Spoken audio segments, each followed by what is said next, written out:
Welcome to a new video. এই মাই people's কথাটা অনেক দিন পরে বললাম, কারণ বেসিক্যালি তো এখন ব্লগ শ্যুট করা হয়, তাই মাই পিপলস কথাটা এখন আর বলা হয় না। তো যাই হোক, আজকে যেই ব্লগটা তোমরা দেখবে সেটা আমার চ্যানেলে এরকম ধরনের ব্লগ কোনোদিনও আসেনি, কারণ আমি এগুলোর থেকে একদম বিরত থাকি। বাট এখন আমার মনে হচ্ছে একটু এইসব জিনিসগুলো করা দরকার। কি করবো সেটা তো তোমরা থাম্বনেল দেখে বুঝেই গেছো অলরেডি।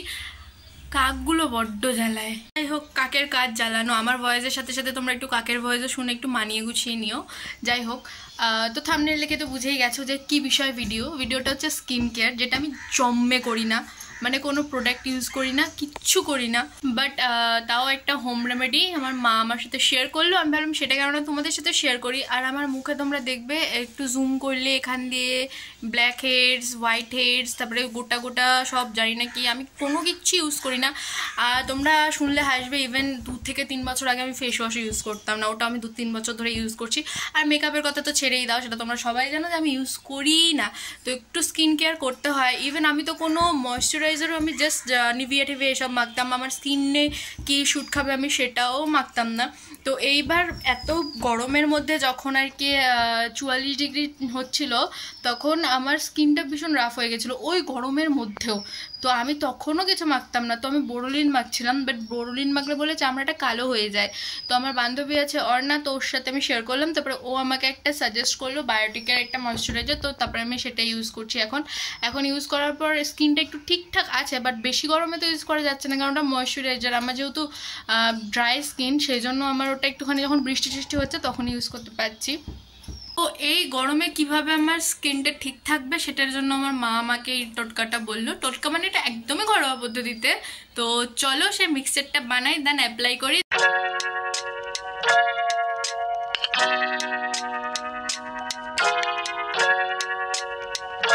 প্রথমেই আমি একটা পরিষ্কার বাটি নিয়ে নিয়েছি, তার মধ্যে দিয়ে দিচ্ছি আমি বেসনটা আমি একটু পরিমাণে বেশিই দিচ্ছি, কারণ এটা আমি মাখার পরে আমার মাও মাখবে, যেহেতু তোমাদের আগেই বললাম যে এটা আমার মায়ের টোটকা। দেন এর মধ্যে দিয়ে দেবো একটা বড় চামচের 1 চামচ মধু।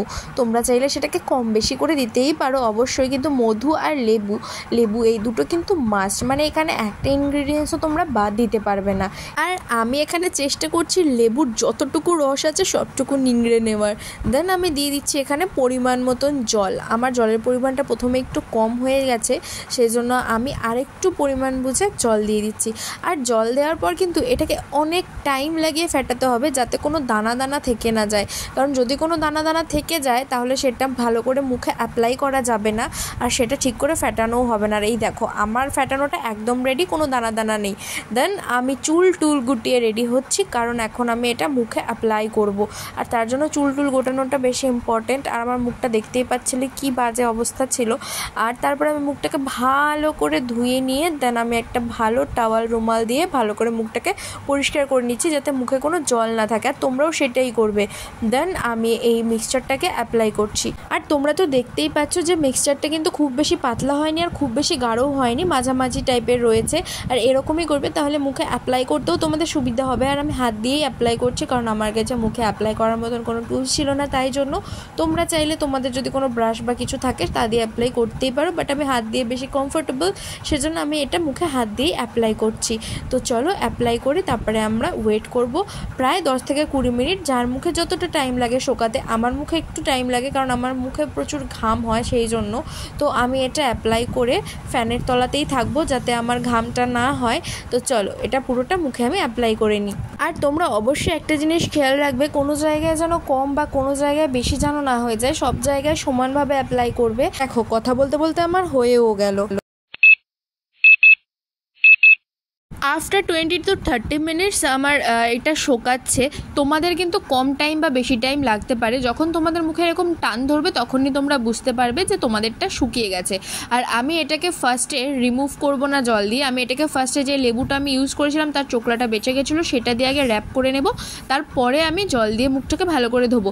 চলো এটা রিমুভ করতে করতে তোমাদের সাথে আমি এই জিনিসগুলোর উপকারিতা শেয়ার করি। সবার প্রথমেই আসি বেসন। আমাদের ত্বকে কী হেল্প করতে পারে। বেসন তো সবার প্রথমে মাধ্যমে আমরা সবাই জানি যে আমাদের ত্বকের নোংরা ময়লাগুলো পরিষ্কার করতে সাহায্য করে, প্লাস বেসন আমাদের ত্বকের মৃত কোষগুলোকে দূর করে আর আমাদের ত্বককে এক্সফ্লোরিয়েট করতেও সাহায্য করে। চলো এবার মধুর সম্পর্কে বলি। মধুতে রয়েছে vitamin B, calcium, zinc, potassium এবং লৌহ। এছাড়াও মধু উচ্চ অ্যান্টিঅক্সিডেন্ট সমৃদ্ধ এবং ব্যাকটেরিয়া প্রতিরোধক। এতে করে ত্বকের উজ্জ্বলতা বাড়ে। আর মধুর অ্যান্টিঅক্সিডেন্ট, অ্যান্টিসেপটিক এবং ব্যাকটেরিয়া রোধী উপাদান ব্রণ দূর করতেও সাহায্য করে। এরপর আসি আমরা লেবুর উপকারিতার কথায়। লেবুর রসে প্রচুর পরিমাণ ভিটামিন সি থাকে, যা ত্বকের কালচে দাগ ছোপ দূর করতে সাহায্য করে আর ত্বকের জৌলুস বাড়াতেও লেবুর রস সাহায্য করে। দেখো তোমাদের সাথে উপকারিতা শেয়ার করতে করতে আমার মুখটা আমি জল দিয়েও ধুয়ে ফেলছি। স্ক্রাব করার পরে তোমরা চাইলে জল দিয়ে ধুয়েই নিতে পারো, আর জল দিয়ে ধুয়ে ভালো করে মুখটাকে পরিষ্কারও করে নেবে। হ্যাঁ, অবশ্যই সেটা একটা পরিষ্কার গামছা বা টাওয়াল বা রুমাল দিয়ে। এবার তোমরা আমার স্কিনের হালকা হলেও একটা চেঞ্জ দেখতে পাবে। আগে স্কিনটা দেখো এতটা গ্লেজি ছিল না, এখন যতটা স্কিনটা চমকাচ্ছে। আর এইটা মাখার পরে না স্কিনটা অনেক টানবে।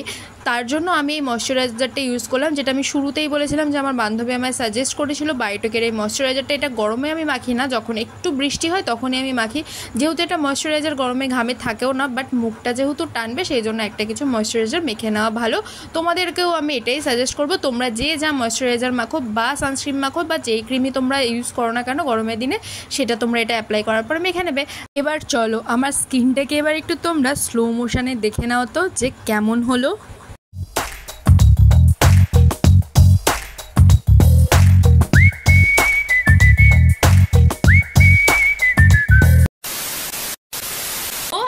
স্কিন কেয়ার ভিডিওটা তোমাদের কেমন লাগলো অবশ্যই কমেন্ট করে জানিও। আর তোমরা আমার স্কিনের ফারাকটা দেখতেই পাচ্ছ, একটু তো গ্লেজ দিয়েইছে অবভিয়াসলি, আর বেসন তো খুব কাজের জিনিস।